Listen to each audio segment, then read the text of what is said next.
दो दिन पूर्व थाना गुन्नौर के अंतर्गत सिमरई नामक गांव में 3 लोगों की मृत्यु हुई थी, जिसमें उस समय प्रारंभिक जांच में ज्ञात हुआ था कि इनके द्वारा कोई जहरीला पदार्थ तथा भांग का मिश्रण का सेवन किया गया है, जिसकी वजह से इनकी मृत्यु हुई है।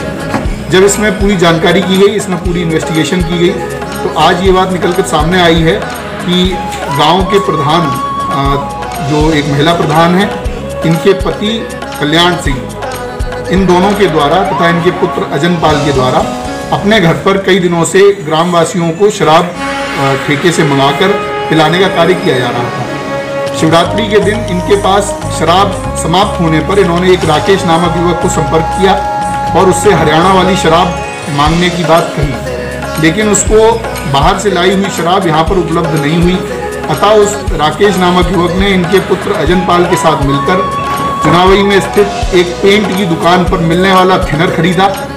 थिनर को ये लोग लेकर अपने घर पर आए। घर की छत पर बैठकर इन्होंने थिनर में उससे 200% वाटर, कोल्ड वाटर मिलाकर एक नशीला पदार्थ तैयार किया, जिसको इन्होंने शराब खत्म हो जाने पर और ठेके से शराब न मिलने के कारण ग्रामवासियों को परोसा।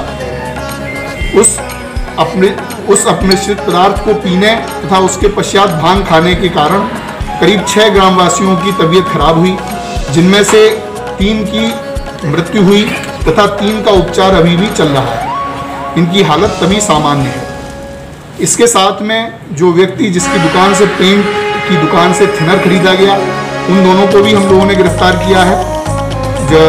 उसमें से उनका नाम भुवनेश तथा उनका पुत्र शिवम, ये दोनों गिरफ्तार किए गए हैं। ये दोनों अलीगढ़ में एक लाइसेंसी डिस्ट्रीब्यूटर है, जिसके यहाँ से पेंट में यूज़ होने के लिए जो थिनर मंगाया जाता है उसके ड्रम मंगाते हैं और उसको अपनी पेंट की दुकान से बेचते हैं। इनके द्वारा यह जानते हुए कि ये राकेश नामक युवक इस थिनर का पीने में प्रयोग कर सकता है, इसको बेचा, अतः इनको भी इसमें मुलजिम बनाया जा रहा है। इसके साथ में कुल 6 लोगों को गिरफ्तार किया गया है। 2 लोग अभी फरार हैं, पप्पू तथा अजनपाल, ये 2 लोग अभी फरार हैं। इनकी गिरफ्तारी के प्रयास किए जा रहे हैं। इस मामले में मुकदमा कारित किया गया है धारा 304 तो आबकारी अधिनियम की 60A के अंतर्गत। इसमें फांसी की सजा का प्रावधान है। हम लोग बहुत जल्दी ही इसकी प्रभावी पैरवी करके इस मामले में जल्द से जल्द फास्ट ट्रैक करते हुए इन लोगों को सजा दिलाने का काम करेंगे। इसके साथ में आबकारी विभाग तथा पुलिस विभाग द्वारा इस घटना के पश्चात इसको गंभीरता से लेते हुए पूरे जनपद में जितनी भी देशी शराब की दुकानें हैं उनसे सैंपलिंग, उनके यहाँ चेकिंग का अभियान चलाया गया, जिसमें लगभग 100 दुकानों की चेकिंग की गई। इसके साथ में अवैध शराब के कुल 8 अभियोग विभिन्न थानों में पंजीकृत किए गए। कुल 11 लोगों को गिरफ्तार अन्य थानों में किया जा चुका है। यह अभियान हम लोगों का पंचायत चुनाव को ध्यान में रखते हुए लगातार चलता रहेगा।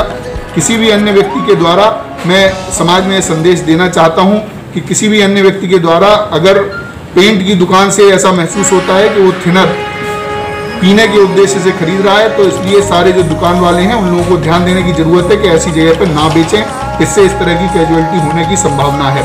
साथ में आबकारी विभाग के द्वारा और पुलिस की टीम के साथ में जो इस गांव के पास के 2 देशी शराब के ठेके हैं, एहतियातन उनसे सैंपलिंग करते हुए उनसे पुराने जो उनके पास भंडारण है उसकी बिक्री पर भी प्रतिबंध लगा दिया गया है और अन्य वैधानिक कार्रवाइयाँ की जा रही हैं।